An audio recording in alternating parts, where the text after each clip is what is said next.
Om Swastiastu, perkenalkan nama saya Dayu Ketut Pratnya Pramesti dengan NIM 25150511144. Di sini saya akan membuat video penjelasan ulang materi dari awal pertemuan semester 1.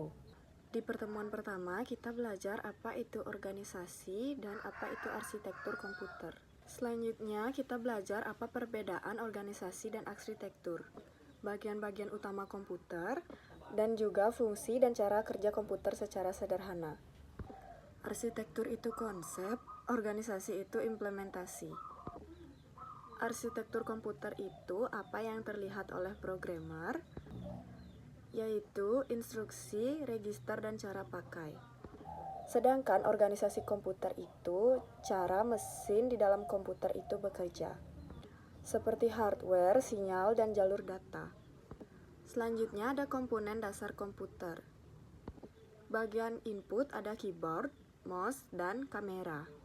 CPU atau otak komputer bertugas untuk menghitung dan kontrol. Memori atau ingatan yaitu RAM, SSD, atau HDD.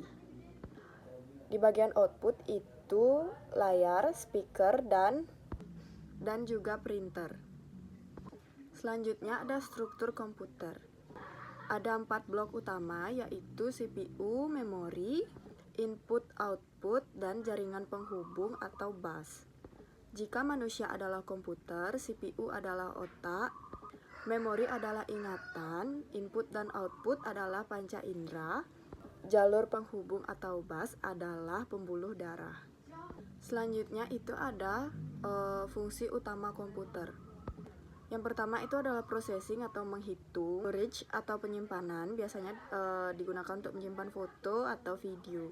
Movement atau memindahkan biasanya digunakan untuk memindahkan file ke flash disk. Control atau mengatur, OS mengatur semuanya. Dalam kegiatan sederhana yang sering kita lakukan, apa saja yang terlibat di dalam komputer sehingga kita bisa menonton Netflix, mengetik Word, dan mengupload foto di Instagram. Untuk menonton Netflix biasanya kita menggunakan CPU, memori, dan juga output. Untuk mengetik Word biasanya kita menggunakan input, CPU, memori, dan juga output. Untuk mengupload foto di Instagram kita hanya menggunakan input dan juga storage. Selanjutnya di pertemuan kedua kita membahas modul input dan output dan juga memori komputer.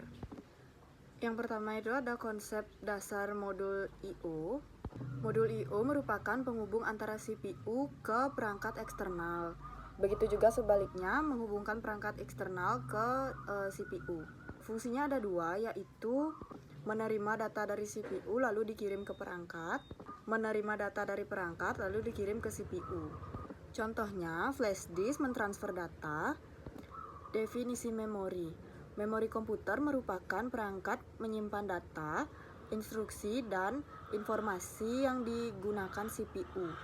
Tanpa memori, komputer tidak bisa menyimpan program atau hasil dari proses. Jika dianalogikan seperti tubuh manusia atau otak manusia, komputer itu memiliki daya ingat jangka panjang dan juga jangka pendek. Karakteristik memori yang mempunyai beberapa ciri khas utama yaitu yang pertama itu ada kapasitas, menentukan berapa banyak data yang bisa kita simpan. Kecepatan atau access time itu menentukan seberapa cepat data bisa dibaca oleh memori. Volatilitas adalah apakah data hilang saat listrik mati. Biaya per bit, jika semakin cepat biasanya semakin mahal. Yang kedua itu change memory di antara CPU ke RAM. Menyimpan data yang paling sering dipakai dianalogikan sebagai sticky notes di meja. Selanjutnya ada main memory atau RAM sebagai tempat kerja utama komputer. Volatile hingga kalau listrik mati. Dianalogikan seperti meja belajar. Secondary storage atau SSD atau HDD kapasitasnya besar tetapi dengan performa yang lebih lambat. Di ada tertiary storage, yaitu biasanya ada di DVD, VCD, cloud, atau tape. Dengan backup jangka panjang dan akses paling lambat seperti gudang arsip. Selanjutnya ada jenis-jenis sistem memori. Yang pertama itu adalah memori primer. Memori primer itu ada RAM dan juga ROM. Memori sekunder itu ada hard disk dan juga SSD. Memori tersier itu ada optical disk, CD, VCD, dan juga tape. Memori virtual itu sebagai ruangan HDD digunakan sebagai RAM tambahan. Change sebagai logo atau foto yang sering dipakai. RAM adalah aplikasi yang sedang berjalan. Storage, HDD, dan juga SSD itu dianalogikan sebagai foto lama. Cloud itu sebagai backup di Google Drive.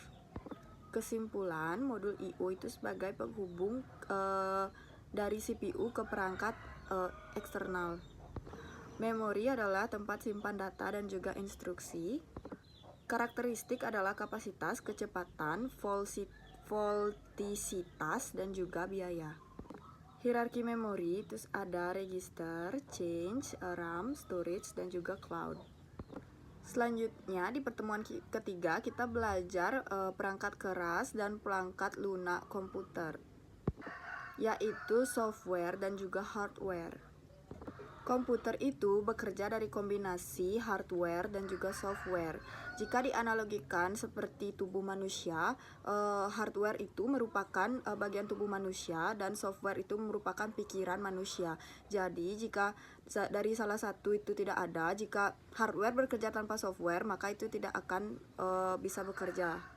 Selanjutnya saya akan menjelaskan tentang definisi software atau perangkat keras dari komputer. Definisi dari software itu merupakan definisi dari semua bagian komputer yang bisa disentuh. Input device itu ada keyboard, mouse, scanner, webcam. Di processing device itu ada CPU, GPU, RAM, dan juga motherboard. Output device itu ada monitor, speaker, dan juga printer. Selanjutnya saya akan menjelaskan tentang perangkat lunak atau software. Definisi dari software itu adalah program atau instruksi yang tidak terlihat tapi mengendalikan komputer atau hardware. Sistem software itu ada OS, di dalamnya itu ada Windows, Linux, dan juga macOS. Itu dianalogikan seperti sistem saraf. Application di software itu seperti Word, Photoshop, dan juga WhatsApp. Hubungan antara hardware dan software. Hardware tanpa software itu seperti besi dan plastik dan yang tidak berguna. Software tanpa hardware itu adalah seperti program tapi tidak bisa dijalankan. Kesimpulannya, hardware adalah bagian fisik komputer yang bisa disentuh. Sementara kan software adalah instruksi program yang tidak bisa terlihat tapi menentukan gerakan dari hardware. Pada pertemuan keempat, kita mempelajari tentang perangkat eksternal komputer dan hierarki sistem memori. Perangkat eksternal merupakan perangkat keras yang digunakan untuk berinteraksi dengan komputer, baik untuk memasukkan maupun mengeluarkan data. Contoh perangkat eksternal meliputi perangkat input seperti keyboard, mouse, dan juga mikrofon. Perangkat output seperti printer dan juga monitor, serta perangkat penyimpanan eksternal seperti flash disk dan juga hard disk. Fungsi utama perangkat eksternal yaitu memperluas kemampuan komputer dalam berinteraksi dengan penggunanya. Selain perangkat eksternal, kita juga perlu mempelajari hierarki sistem memori. Hierarki memori menunjukkan tingkatan memori berdasarkan kapasitas, kecepatan, dan juga biayanya. Urutannya dimulai dari register, change, main memory atau RAM, secondary storage seperti SSD atau hard disk, hingga external storage seperti flash disk dan juga cloud. Register merupakan memori kecil di dalam CPU yang memiliki akses paling cepat namun kapasitasnya kecil. Register digunakan untuk menyimpan data instruksi yang sedang diproses. Change memory adalah memori berkecepatan tinggi yang berperan sebagai perantara antara CPU ke RAM. Change menyimpan data dan sering digunakan agar proses pengambilan data jauh bisa lebih cepat. Dari materi ini dapat disimpulkan bahwa perangkat eksternal dapat membantu komputer berinteraksi dengan pengguna, sedangkan hierarki memori mengatur efisiensi penyimpanan. Dalam pertemuan kelima, kita mempelajari tentang gerbang logika atau logic gates. Gerbang logika merupakan dasar dari sistem digital yang digunakan untuk melakukan operasi logika pada komputer. Gerbang logika bekerja menggunakan dua kondisi, yaitu 1 dan 0 yang mempresentasikan kondisi benar dan salah, atau on dan off. Dari kondisi nilai ini, komputer dapat mengambil keputusan secara logis. Beberapa jenis gerbang logika yang umum digunakan diantaranya ada gerbang AND, OR, dan juga NOT. Gerbang AND menghasilkan output bernilai 1 jika semua input bernilai 1. Gerbang OR menghasilkan output 1 jika salah satu dari input bernilai 1. Sedangkan gerbang NOT berfungsi membalik nilai input. Selain itu, terdapat beberapa gerbang logika turunan, yaitu NOT, NOR, XOR, dan juga XNOR, yang merupakan pengembangan dari gerbang besar. Gerbang logika digunakan dalam berbagai perangkat komputer, seperti CPU, memori, dan juga sistem kontrol, untuk mengatur data dan pengambilan keputusan. Dalam materi ini dapat disimpulkan bahwa gerbang logika merupakan komponen paling penting dalam sistem digital. Pada pertemuan ke-8, kita mempelajari arsitektur prosesor, RISC dan juga CISC. RISC atau Reduced Instruction Set Computer adalah arsitektur prosesor yang menggunakan instruksi sederhana dan jumlah instruksi yang relatif sedikit, sedangkan CISC atau Complex Instruction Set Computer menggunakan instruksi yang kompleks dan lebih beragam. Perbedaan utama RISC dan juga CISC terletak pada kompleksitas instruksi, jumlah siklus eksekusi dalam cara pengolahan perangkat keras. RISC lebih menekan ke kecepatan dan juga kesederhanaan, sementara CISC lebih menekan ke fleksibilitas dan juga instruksi. Contoh penerapan RISC dapat ditemukan pada arsitektur ARM yang banyak digunakan pada smartphone. Pada pertemuan ke-9, kita mempelajari konsep pipeline pada prosesor. Pipeline adalah teknik yang digunakan untuk meningkatkan kinerja prosesor dengan cara membagi proses instruksi dan eksekusi menjadi beberapa tahap. Pada sistem pipeline, beberapa instruksi dapat diproses secara bersamaan, namun berada pada tahap yang berbeda, meliputi pengambilan instruksi atau fetch, penerjemahan instruksi atau dekode, eksekusi instruksi, akses memori, dan penulisan hasil atau word back. Dengan adanya pipeline, prosesor dapat meningkatkan throughput atau jumlah instruksi yang diselesaikan dalam satu waktu, sehingga kinerja sistem menjadi lebih cepat. Namun, pipeline juga memiliki beberapa kendala yang disebut dengan hazard, seperti data hazard, control hazard, dan structural hazard yang dapat mengganggu alur eksekusi instruksi. Materi ini dapat disimpulkan bahwa pipeline merupakan teknik penting dalam arsitektur prosesor dalam meningkatkan performa dan memanfaatkan pemrosesan paralel. Pada pertemuan ke-11, kita mempelajari tentang chipset. Chipset merupakan sekumpulan chip pada motherboard yang berfungsi untuk mengatur komunikasi antar CPU dengan komponen lain dalam komputer. Chipset menghubungkan prosesor dengan memori, perangkat penyimpanan, serta perangkat input dan output.